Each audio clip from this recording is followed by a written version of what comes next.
हैं। Hare Krishna, welcome you all in the class. आज की जो क्लास है उसमें आप सभी वैष्णव का बहुत बहुत स्वागत है। तो आप सब भी नित्यानंद त्रयोदशी की बहुत बहुत बधाई पहले से ही एडवांस में। और अदिति माता जी ने भोग शुरू बनाना, भगवान का भोग बनाना शुरू कर दिया है। अच्छे अच्छे पकवान बन रहे हैं और किचन की आभा हमें दिखाई दे रही है। और हम सब जो है आज इस अवसर पर हम नारद भक्ति सूत्र पढ़ने जा रहे हैं। अभी हमने नित्यानंद अष्टकम किया, तो इस तरह से हम कर सकते हैं नित्यानंद प्रभु की कृपा प्राप्त करने के लिए, क्योंकि जो इसने नित्यानंद की कृपा प्राप्त की वही चैतन्य महाप्रभु को प्राप्त कर सकता है। और जब तक हम चैतन्य महाप्रभु को नहीं प्राप्त करेंगे तब तक हम भगवान को या राधा रानी को कैसे प्राप्त कर सकते हैं। तो आइए हम श्री प्रभुपाद द्वारा लिखित नारद भक्ति सूत्र की चर्चा करते हैं। श्लोक सूत्र नंबर 45। ओम अज्ञानतिमिरान्धस्य ज्ञानाञ्जनशलाकया चक्षुरुन्मिलितं येन तस्मै श्रीगुरुवे नमः। नमः ओं विष्णुपादाय कृष्णप्रेष्ठाय भूतले श्रीमते भक्तिवेदान्त स्वामी इति नाम्ने। नमस्ते सारस्वती देवे गौरवाणी प्रचारिणे निर्विशेष शून्यवादी पाश्चात्य देशतारिणे। प्रेम से कहो जय श्री कृष्ण चैतन्य प्रभु नित्यानंद श्री अद्वैत गदाधरा शिवासादि गौर भक्त वृंदा। हरे कृष्णा कृष्ण कृष्ण हरे हरे, हरे राम राम राम हरे हरे। शिल प्रपाद की जय। आप सभी गौर भक्त वृंद की जय। निताई गौर प्रेमानंदे हरि हरि बोल। जब हम अनंत दुख के सागर में रहते हैं या शोक की मुद्रा में आ जाते हैं, संसार में अलग अलग परिस्थितियां आती हैं, तो जब हम कभी द्वंद्व में होते हैं या भ्रम में आ जाते हैं या बहुत दुख की अवस्था में रहते हैं, जब हमें मार्ग दिखाई नहीं देता, कभी कभी ऐसी सिचुएशन आती है, तो उन सिचुएशन में भी भगवान गुरु वैष्णव जो हैं उन वो आके कहीं आपको हाथ पकड़ के बाहर निकाल लेते हैं। तो पता चलता है कि किस तरह भगवान का जो वैभव है वो कितना इसमें जो बातें सिद्धांत हम पढ़ते हैं, ऐसा नहीं कि केवल वो सिद्धांत जो है कहीं और एग्जिस्ट करते हैं, ऐसा कोई प्रभाव नहीं पड़ता भक्ति का। ऐसा नहीं। ऐसी एक कल घटना मेरे साथ घटी। मुझे नरसिंह स्तुति माता जी ने एक फोटो शेयर किया और वो थी मेरी दीक्षा की फोटो। तो उन्होंने जब शेयर किया तो उसमें मेरे बगल में भी बहुत से लोग बैठे थे, गोपी गीत माता जी बैठे थे और भी लोग बैठे हुए थे। तो जब मैं वो फोटो देख रही थी तो मुझे ये रियलाइज हो रहा था कि जब मेरी दीक्षा हुई थी उसी समय बहुत से लोग जो थे उनके साथ में दीक्षा हुई थी, वो लोग मेरे साथ थे। गुरु महाराज ने हमें उनको दिया था, लेकिन क्योंकि हम उनसे कोई संबंध नहीं था हमारा, तो हम जानते नहीं थे, यू नो, हमारा कोई उनसे संबंध नहीं था, तो हम उन व्यक्तियों से परिचय नहीं है, समझ रहे हैं। जब हमारी दीक्षा हुई 2014 में, और जब कल मुझे 2023 में माता जी ने, जब नरसिंह स्तुति माता जी ने मेरी दीक्षा की एक फोटो उसको शेयर किया, और उनका माता जी मेरी भी दीक्षा उसी दिन हो रही थी, और उन्होंने फिर अपनी फोटो शेयर की, और मेरे बगल में गोपी गीत माता जी बैठी थी, श्रवण मंगल प्रभु बैठे थे, लेकिन I don't know on that time. और मैं जब सबकी फोटो देख रही थी तो आप सभी मेरे साथ थे। ज्यादातर लोग की दीक्षा उस समय मेरे साथ हुई थी। हरि बोल। और ऐसा नहीं कि हमें हमें हम जैसे ये सोच सकते कि भाई हमने इतने लोगों को प्रीचिंग जोड़ा किया, नहीं। गुरु ने मुझे बहुत पहले से फैमिली दे के रखी थी, है ना, लेकिन मुझे पता नहीं था। लेकिन जब मैंने गुरु की आज्ञा का पालन किया तो एक एक चीज रिविल आउट होता जा रहा है। एक एक रिश्ते, एक एक चीजें हमारे सामने प्रकट हो रहे हैं, और अब हम उन रिश्तों को समझ सकते हैं, एक दूसरे को देखते हैं। राधिका की भी दीक्षा उस समय हुई थी, उसकी भी फोटो थी, है ना। तो ज्यादातर लोग मेरे आसपास ही थे। आई थिंक नरसिंह स्तुति माता जी इज देयर। यस माता जी एक्चुअली मुझे भी 10 साल बाद अपना लैपटॉप ठीक हुआ मिला, तो मैंने कल वो बस मुझे पता था, it was in my mind, because वो गोवर्धन में जब आप फोटोज की डिस्कशन कर रहे थे विद गोकुलेश्वरी माता जी के बारे में, तो मेरे माइंड में एकदम आया कि मेरे सब कुछ लैपटॉप में है जो कि खराब हो गया है। तो मैंने वो रिसेंटली इसको बड़ी मुश्किल से उसको ठीक कराया। तो मैंने कल सबसे पहला काम यही किया कि वो फोटो सर्च की, तो वो फाइल निकल आई। and I could find, and I was so surprised कि माता जी की हमारे साथ बैठी हैं। और मैं एकदम से जैसे ही मैं फोटो देख रही थी तो आई कुड सी, मैंने कहा अरे माता जी हमारे साथ, मतलब मैं बता नहीं सकती, मैं इतना खुशी हो रही थी मुझे उस टाइम। और उस टाइम नंद महाराज जी की, अनंग मंजरी माता जी की, गोवर्धन प्रभु जी की और राधिका माता जी की ब्राह्मण दीक्षा हुई थी हमारे साथ। हमारी सबकी हरि नाम दीक्षा हुई थी। वो श्रीमती राधिका माता जी जो बहुत महाराज के जपा टॉक में बहुत मतलब हमेशा बोलती हैं, वो उनकी दीक्षा, मतलब पूरा हमारे गोवर्धन प्रभु जी की जो क्लास की जिनकी भी थी, बहुत लोगों की दीक्षा हुई थी उस टाइम। गोपी गीत माता जी, श्रवण मंगल प्रभु जी, सबकी दीक्षा हमारे साथ हुई थी। मतलब I was so surprise to see माता जी की photo, and I was like बहुत ही और हम एक्चुअली सब बगल बगल में बैठे हैं, बट वी सब डोंट बगल नो बगल ईच में। सबसे बड़ी बात कि कोई ऐसा नहीं है कि बहुत दूर बैठे हैं, बहुत जस्ट मेरे बगल में सारे लोग बैठे एकदम हैं। पास में। एंड हमें बगल में पता ही गोपी नहीं गीत था। माता जी बैठे हैं, बगल में वो बैठे हैं, but I don't know anyone, you know. Yes, और जब एंड हमने आई गुरु की कुड, आज्ञा का, यस, जब हम लोग ने मैंने गुरु की आज्ञा का पालन किया और लोगों को भक्ति कराना से जोड़ने के लिए एक प्लेटफॉर्म बनाया, श्री सखी ग्रुप, और लोगों को जोड़ा शिक्षा प्रोग्राम से, और गुरु गुरु के बारे में बताने के लिए और भी शिल प्रपात के ग्रंथों का अध्ययन करने के लिए जब हमने जोड़ा, तो धीरे धीरे हमसे रिलेशन बना। लेकिन ये रिलेशन पहले से था। और इन सब फोटो के बाद गुरु महाराज वैसे ही बैठे हैं ऊपर सिंहासन पे, वृंदावन के आंगन में। खूब सुंदर धूप आ रही है और सारे विग्रह खूब खिले हुए दिखाई दे रहे हैं। मैं रात भर बस मैं सोच रही थी कि गुरु ने कृपा की है, इसी तरह हरि नाम हमें दिया है गुरु ने, लेकिन अभी हमें हमारा परिचय नहीं बन रहा है। हमारे कलमशों के कारण हमारा परिचय जो था वो फॉरगेटिंग हो गया है। जिस दिन स्टैब्लिश हो जाएगा तो हमें अपना वो स्वरूप भी प्राप्त हो जाएगा। और हम सब फील कर रहे थे कि कैसे एक साधारण से जीव से गुरु हमें उठाकर विशिष्टता की तरफ लेके गए। बहुत सुंदर रियलाइजेशन था। इसी तरह से हम सब हमें लगता है कि ये कार्य हमने किया है, इन चीजों को हमने किया, ऐसा नहीं है। ये गुरु ने ही किया हुआ है। प्रकट धीरे धीरे होता है, हमें रियलाइज धीरे धीरे होता है, जैसे हमारा शुद्धिकरण होता है, हमारा रियलाइजेशन होता है। It is a very good realisation, मैं आप लोगों के साथ शेयर करना चाहती थी। तो उस समय सारे लोग बैठे हुए थे, नंद महाराज भी बगल में बैठे हुए, जस्ट मेरे पीछे बैठे थे। आई डोंट नो, है ना, लेकिन आज सबसे परिचय है तो हम बोल सकते हैं ना, ये है, ये गोपी गीत है, अरे ये राधिका है, ये नरसिंह स्तुति जस्ट मेरे साइड में बैठी हुई थी। So thank you so much for sharing this thing. And ये रियलाइजेशन के साथ है कि इसी तरह हरि नाम का भी हमारे साथ परिचय होगा एक दिन, और हम सब जरूर जरूर जरूर भगवत धाम जाएंगे, ये पूरा विश्वास है। मैं प्रभुपाद का नाव ही ऐसी है कि मैं भगवत धाम लेके जाएगी। खाली हमें प्रोसेस में बिलीव रखना है और गुरु की आज्ञा का पालन करते चलना है। जो भी गुरु की आज्ञा का पालन करते हैं वो मैनिफेस्ट होते हैं आगे चलकर चीजें। तो आइए हम आज सूत्र नंबर 45 पढ़ते हैं, नारद भक्ति सूत्र का। तो नारद मुनि क्या कह रहे हैं? तरंगिता अपि में संगाद समुद्रायंती। तरंगिता यानी लहरें, अपि यानी अवश्य, इमे ये सब, संगात यानी दुसंग से, समुद्रायंती यानी समुद्र को बनाना। तो हम देख रहे थे कि पहले नारद मुनि ने चर्चा की कि ऐसी कौन सी चीजें हैं जो भक्ति के अनुकूल हैं। उसके बाद उन्होंने बताया कि भक्ति के प्रतिकूल भी चीजें हैं, उनका त्याग करना चाहिए, वो है असत्संग, उन्होंने बताया। और इसको ही बताते चले आ रहे हैं कि असत्संग क्या है, उसका त्याग करना चाहिए। उसी को आगे बता रहे हैं कि दुसंग की लहरों के रूप में आकर ये दुष्प्रभाव दुख का महासागर बन जाते हैं।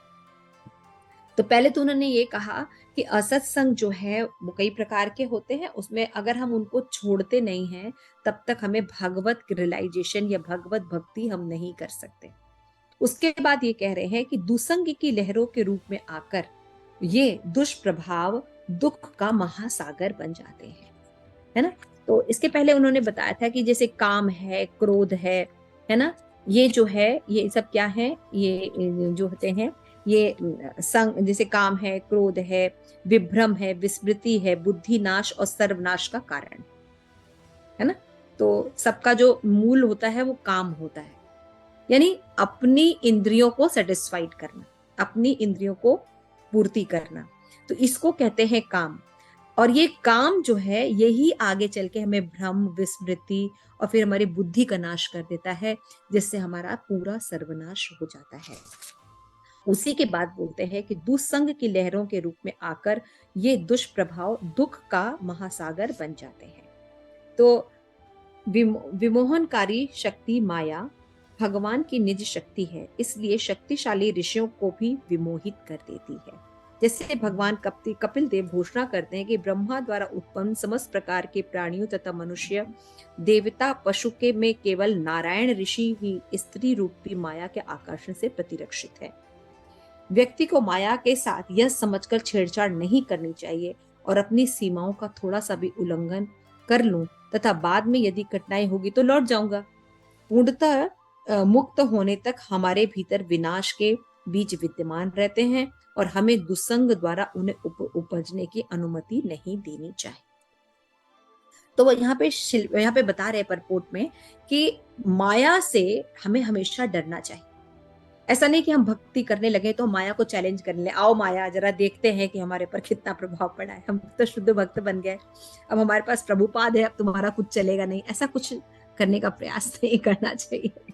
यहाँ पे स्ट्रिक्ट वार्निंग दी जा रही है कि ये जो माया है ना, ये जो संघ है, स्त्री पुरुष संघ है, इसमें हमें थोड़ा सा जो है वो दूरी बनाए रखना चाहिए, क्योंकि ये जो हमारा संघ है, माया जो है ना, ये क्या करती है, जो साधक है उसके जो साधना है उसमें बाधा डाल देती है ना। जैसे देखा गया कि बहुत से जो चाहे देवता भी कोई क्यों ना हो, बड़े बड़े ऋषि क्यों ना हो, वो भी माया के द्वारा प्रभावित हुए देखे गए हैं। इवन शिव जी भी मोहिनी रूप से प्रभावित हो गए थे।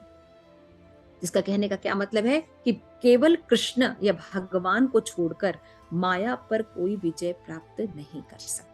इसलिए माया से कभी भी छेड़खानी नहीं करनी चाहिए। हमेशा माया से कैसे हम बच के रहें, उन दुसंगों से हम बच के रहें। जो लोग असत्संगी हैं, जो लोग माया से, भौतिक जगत से बहुत ज्यादा आसक्त हैं, उन व्यक्तियों का हमें संग नहीं करना चाहिए, नहीं करना चाहिए। असत संग त्याग, यही वैष्णवाचार। तो बहुत इंपॉर्टेंट है कि हम भक्ति करें, साधन करें, सारी चीजों को करें, लेकिन उससे भी इंपॉर्टेंट है कि यदि हम असत्संग नहीं छोड़ रहे हैं तो हमने जितना किया है वो सारा निकल जाए। ठीक है ना। अब जैसे मान लीजिए गोलोकेश्वरी माता जी, गोलोकेश्वरी माता जी एक पॉट लेके आती है ना, मिट्टी का पॉट लेके आती और उसमें बहुत से छेद हो जाते, और मैं माता जी से बोलती, माता जी इस पॉट में एक कटोरा पानी लेके आई।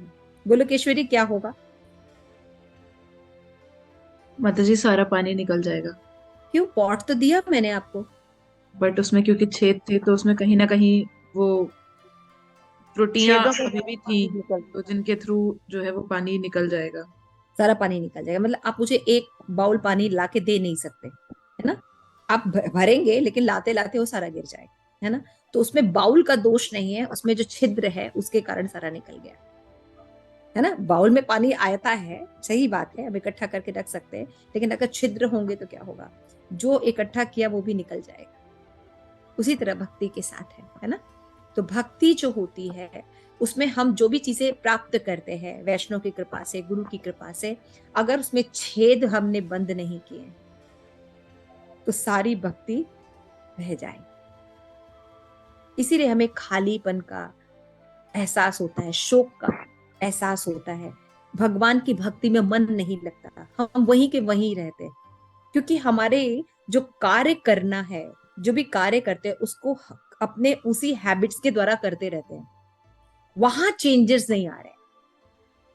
हम पढ़ते हैं कि हमें भगवान की सेवा कैसे करनी चाहिए, हम पढ़ते हैं कि हमें किस तरह से पढ़ना चाहिए, हम पढ़ते हैं कि हमें किस तरह विग्रह का दर्शन करना चाहिए, किस तरह से वैष्णव से बात करना चाहिए, या क्या चीजें हमारे लिए अनुकूल नहीं है।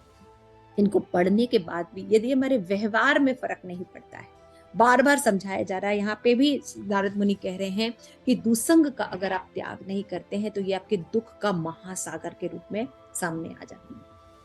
इसको लाइटली नहीं लेना चाहिए। फिर बोलते हैं शिल प्रपात कि एक बार शिल प्रपात को पता लगा कि दीक्षित शिष्यों में से कुछ भक्त गांजा पीने और पुरानी आदतों पर उतर आए हैं। शिल प्रपात ने कहा यह दुसंग का परिणाम है। वो प्रभुपाद का एसोसिएशन तो कर रहे थे, लेकिन अपना पुराना एसोसिएशन छोड़ नहीं रहे थे। उसका प्रभाव क्या पड़ा कि जैसे ही वो थोड़े से कमजोर पड़े, वो उन चीजों को वापस सेवन करने लगे, है ना। तो बताते हैं कि शिल प्रभात कहते हैं, बहुत सुंदर देते हैं कि खटमलों का उदाहरण देते हैं कि शीतकाल में खटमल अपनी चारपाई में से चले गए होते हैं, किंतु नियत समय पर वो पुनः प्रकट हो जाते हैं और काटने लगते हैं, मरज खून चूसने लगता है। इस प्रकार आध्यात्म आदि का काम पूर्णतः निरंतर प्रतीत होता है, परंतु वास्तव में शुद्ध अवस्था में उपस्थित रहता है। जैसे हम सब भी है, हम लोग को क्या लगता है, नहीं अब हमारी इंद्रियां बहुत कंट्रोल्ड में है, हम बहुत भक्ति कर चुके हैं, अब हम ब्राह्मण दीक्षित हो चुके हैं, अब हम बहुत अच्छे से ये भी कर रहे हैं, प्रीचिंग कर रहे हैं, बहुत कुछ कर रहे हैं, तो अभी क्या है, अब हमारे अंदर इतना काम वासना नहीं है। नहीं, कभी भी ये भूल नहीं करनी चाहिए। भक्तों को कभी असावधान नहीं होना चाहिए। कभी नहीं कहते जी कि हम अब बिल्कुल बहुत ज्यादा शुद्ध हो गए, अब हमें इसलिए भक्ति में सावधान रहने की जरूरत नहीं। बिल्कुल नहीं, काम जो है इतनी आसानी से नहीं रहता, सूक्ष्म रूप में हमेशा विद्यमान रहता है। तो इसलिए कभी भी हमें बेपरवाही नहीं करनी चाहिए। इसीलिए चाहे चैंटिंग हो, सब में नाम अपराध से बचकर चैंटिंग करना, है ना। जब हम भक्ति करते हैं तो हमें 4 चीजों से बचकर भक्ति करना, ऐसे नियम बताए जाते हैं, तो उसका पालन हमेशा करना चाहिए, हर अवस्था में करना चाहिए, चाहे हम कितने भी प्रगत क्यों ना हो जाए। यदि हमें अवसर दिया जाए तो भौतिक इच्छाएं इस तरह से प्रहार कर देती हैं कि हमें पता भी नहीं चलता। एक अन्य अवसर पर भी श्रील प्रभुपाद कहते हैं कि हिप्पी बीजों का चर्चा की। उन्होंने ब्रह्मचारी शिष्यों में से एक के लंबे बाल देखकर उन्होंने कहा, शिष्यों की पुरानी हिप्पी प्रवृत्ति अब लंबे बालों के रूप में अंकुरित हो रही है। कई लोग प्रभुपाद की जो बुरी चीजें उनको पालन नहीं करते, कुछ एक चीज जो स्वीकार करते हैं, बाकी अपनी पुरानी चीजों को करते रहते हैं। तो प्रभुपाद उसी पर कमेंट कर रहे हैं कि जैसे हिप्पी थे, पहले बड़े बड़े बाल रखते थे, ब्रह्मचारी बन गए हैं, लेकिन अभी बाल उनके वैसे ही हैं। तो मतलब क्या है, कहीं ना कहीं आसक्ति है। बाल का होना मतलब क्या होता है, आसक्ति। और जिनका शेव्ड हेड रहता है उसका क्या मतलब है कि उन्होंने आसक्ति जो है वो त्याग दी। बालाजी में मुंडन करने का प्रथा है ना, मुंडन किया जाता है, बालों को अर्पित किया जाता है, पता है आप लोगों को? उसका रीजन क्या है?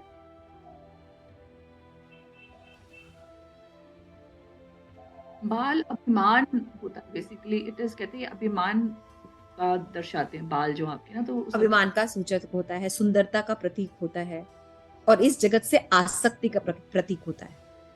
तो हम भगवान के सामने बाल चढ़ाते हैं, स्त्रियां भी बाल चढ़ाती हैं वहां पे बालाजी में, है ना। तो वो क्या करती हैं कि भगवान अब मेरा भौतिक जगत से आसक्ति खत्म, अब आप में आसक्ति शुरू। ये प्रतीक है, ये सब हमें पता होना चाहिए कि मुंडन का क्या प्रतीक है। जब आपके घर में किसी की मृत्यु होती है, हमारे घर में किसी की मृत्यु होती है, तो क्या करते हैं, शेप्ड हेड करते हैं ना, कि यहाँ की आसक्ति, राम नाम ही सत्य है। अगर कोई चीज सत्य है वो कौन है, राम नाम, और यही धन हम नहीं कमाते। जो यहाँ छोड़ जाने वाले धन है उनमें हम अपना पूरा निवेश कर देते हैं, लेकिन मरते समय बाद में बोलने से क्या फायदा है राम नाम। शिल प्रभुपाद कहते हैं पहले सुनो ना राम नाम। अब तो तुम मर गए तो तुम्हें बेनिफिट थोड़ी हो रहा है ना। तो इसलिए पहले बोलो राम। जब थोड़े से भी दुसंग से डरना तथा हर कीमतों से बचना अच्छा है। शिल प्रभुपाद कई बार अपने लेक्चर में कहा कि मेरे जो शिष्य हैं वो माया से डरते नहीं, माया से बहुत डरना चाहिए। हम कहीं ऐसी जगहों पर न जाएं, ऐसे संग न करें जो लोग भगवत भक्त नहीं है, जो इस मटेरियल जगत में रहते हैं, जो लोग मतलब केवल मॉरल साइंस सकाम कर्मी है, ऐसे लोगों से हमें दूर रहना चाहिए। हमें शुद्ध भक्तों का संग करना चाहिए, चाहे उनके पास कितना भी दुख प्राप्त हो। श्री प्रभुपाद कहते हैं कि किंतु कोई ये पूछ सकता है कि क्या यह बर्ताव प्रचारक के करुणा में भाव से बेमेल नहीं खाता। एक तरफ हम कह रहे हैं कि हमको सबको इक्वल व्यवहार करना चाहिए, सबसे संबंध बनाना चाहिए, तो क्या ये हम अलगाववादी नहीं करें कि हमें इनसे दूर रहना चाहिए, है ना। सुंदर प्रश्न। तो श्री प्रभुपाद यहाँ पे बता रहे हैं कि यदि प्रचारक भौतिकतावादियों का संग करे तो क्या वो उनके समान नहीं हो जाएगा। उत्तर यह है कि दूषित होने से बचने हेतु प्रचारक को अपनी कृष्ण भावना में दृढ़ होना चाहिए।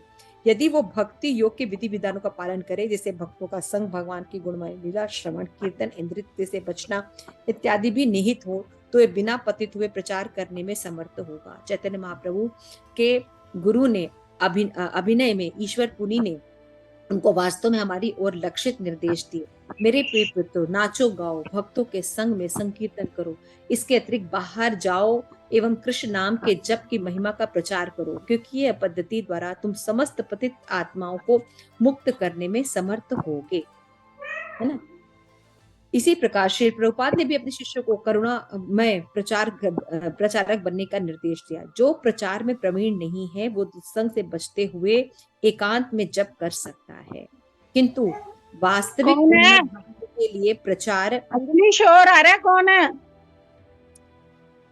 किंतु वास्तविकता उन्नत भक्तों के लिए प्रचार कार्य तथा भक्ति में सेवा में संयुक्त लोगों से मिलना प्रतिकूलताएं नहीं है।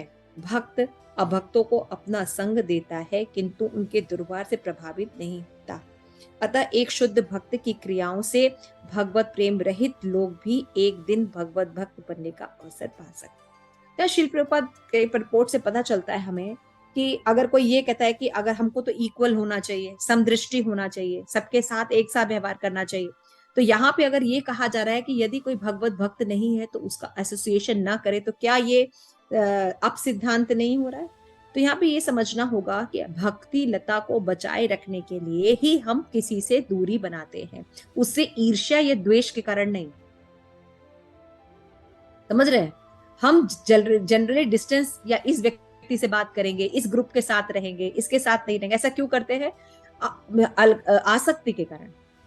लेकिन यहाँ अपनी भक्ति को बचाने के लिए केवल हम उनका संग नहीं कर रहे, या कोई ईर्ष्या द्वेष की बात नहीं हो रही, ये बात हमें समझना पड़ेगा। तो हम उन लोगों का संग करते हैं जिनमें भगवान के कीर्तन करते हैं, जो भगवान की भक्ति करते हैं, अनुकूल वातावरण में रहते हैं। ऐसे लोगों का संग करने से हमारे अंदर भी वही गुण डेवलप हो जाते हैं। जैसा संग वैसा रंग आने लगता है हमारे अंदर। तो इस प्रकार हम देखते हैं कि प्रभुपाद भी ये बात कहते हैं कि हमें प्रचार करना चाहिए और साथ में बच के भी रहना चाहिए। और यही बात आगे भी उनके जो गुरु लोग हैं उन्होंने भी यही कहा कि भाई कीर्तन करो, खाओ पियो और कीर्तन करो, प्रचार करो और पतित आत्माओं को भी मुक्त करो। क्यों? क्योंकि भगवान का कीर्तन करने से क्या होता है, पतित आत्माएं जो होती हैं उनका उद्धार हो जाता है। तो ये समझाने के लिए यदि कोई अभक्तों का संग करके भी अपनी भक्ति में संलग्नता बनाए रखता है, तो श्री प्रभुपाद निम्नलिखित कहानी सुनाते। एक बहुत सुंदर कहानी है श्री प्रभुपाद बताते कि एक बार एक मगरमच्छ ने एक वृक्ष पर बैठे एक बंदर से अपनी पीठ पर सवारी करने का आमंत्रण दिया, और मूर्ख बंदर पेड़ के नीचे कूदा और सीधे ही बैठ गया। अब बीचों बीच जब नदी के मगरमच्छ पहुंचा तो उसने बताया कि हम मगरमच्छ भैया मुझे ले कहाँ जा रहे हो, हम कहाँ जा रहे हैं? तो मगरमच्छ ने कहा मैं तुम्हें अपने घर ले जा रहा हूँ, मेरी पत्नी जो है ना एक्चुअली वो तुम्हारा जो हृदय है वो खाना चाहती है, तो मैं सोच रहा था कि आज हम उसको पकाएंगे और दोपहर में बैठ के खाएंगे, इसलिए मैं तुम्हें लेके जा रहा हूँ।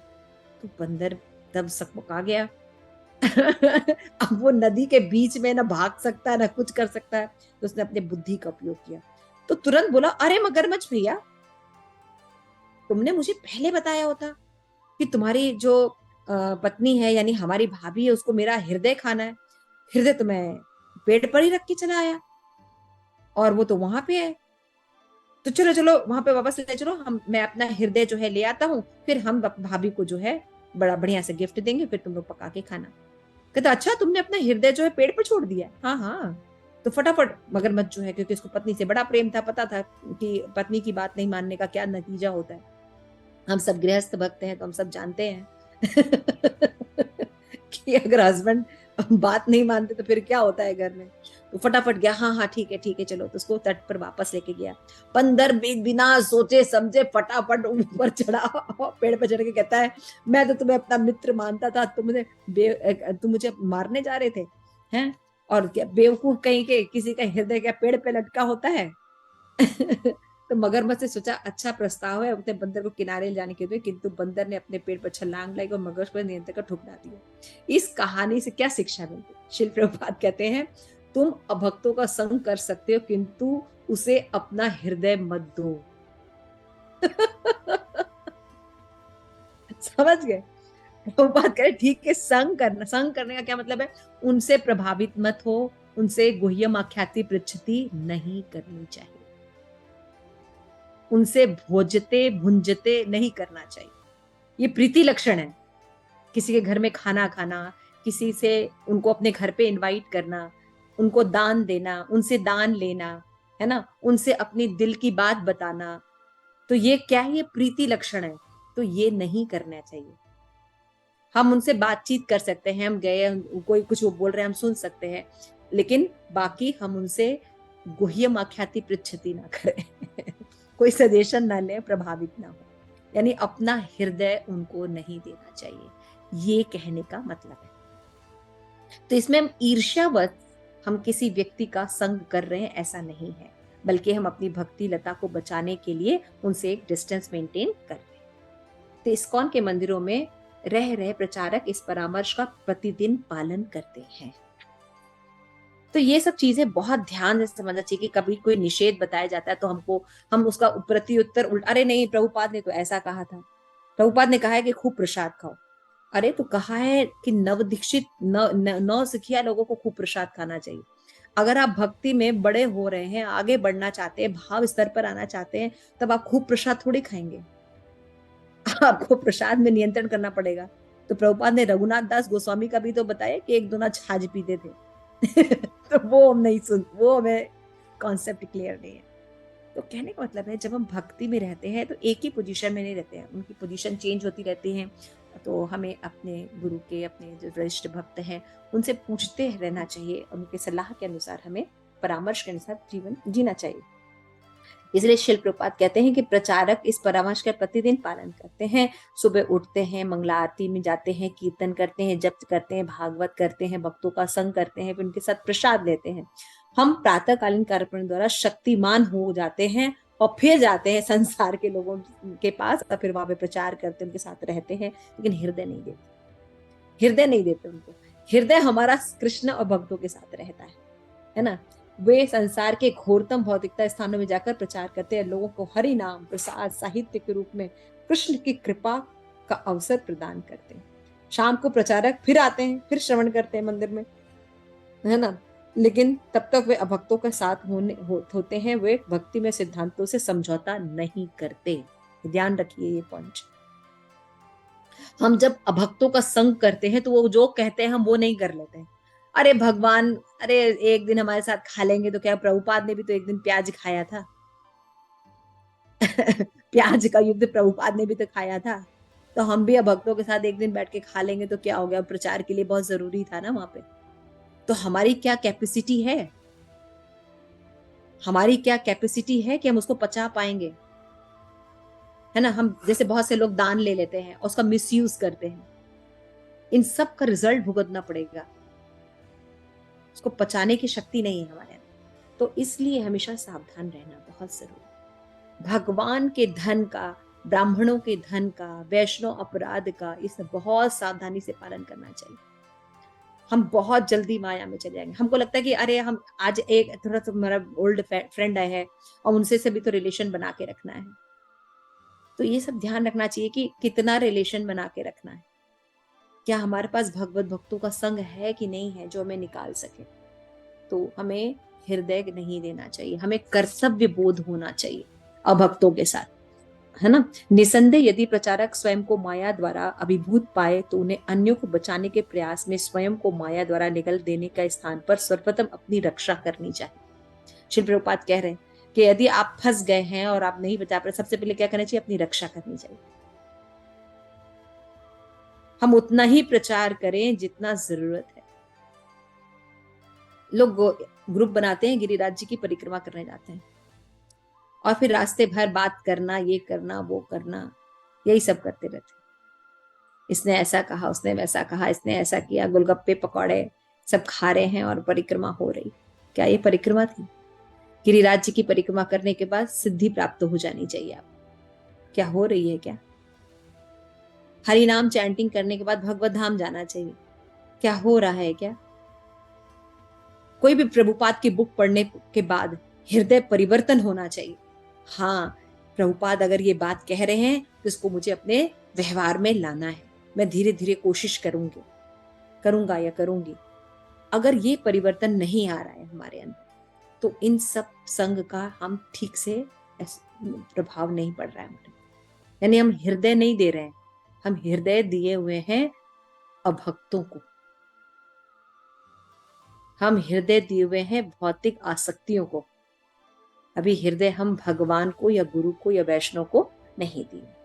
तो किंतु दुसंग के प्रति नारद के परामर्श का यह अर्थ नहीं कि प्रचार के पक्के भक्तों को भी इस जगत की जगह में के निकट जाकर उनको विनम्रता पूर्वक हरि नाम तथा दिव्य साहित्य नहीं देना चाहिए। यदि भक्तगण उनके पास न जाए तो मूर्खों एवं दूतों को कैसे बचाया जाए। यहाँ दोनों एस्पेक्ट को बताया जा रहा है। नाम के बल पर पाप करना है ना, ये तो बात ठीक है। ये भी पता है अब भक्तों को भगवान की महिमा का प्रचार नहीं करना चाहिए, लेकिन 10वें में क्या है कि फिर हमें प्रचार करना भी चाहिए। ठीक है, तो यहाँ पे हमें प्रिकॉशन के रूप में अपना सेफ रखना चाहिए, लेकिन हमें प्रचार भी करना है। इसका ये मतलब नहीं कि भैया मेरा तो इतना लेवल नहीं है, मैं प्रचार नहीं करूँ। नहीं भैया, इस्कॉन मूवमेंट प्रचार का मूवमेंट है। अगर हम प्रचार नहीं करेंगे, कैसे ध्रुतों का इतना पाखंड दुनिया में फैला हुआ है, कौन बताए। तो इसलिए हमें प्रचार करना है, साथ में प्रिकॉशन भी लेना है, क्योंकि जो असत्संग है यही दुख का महासागर बन जाता है।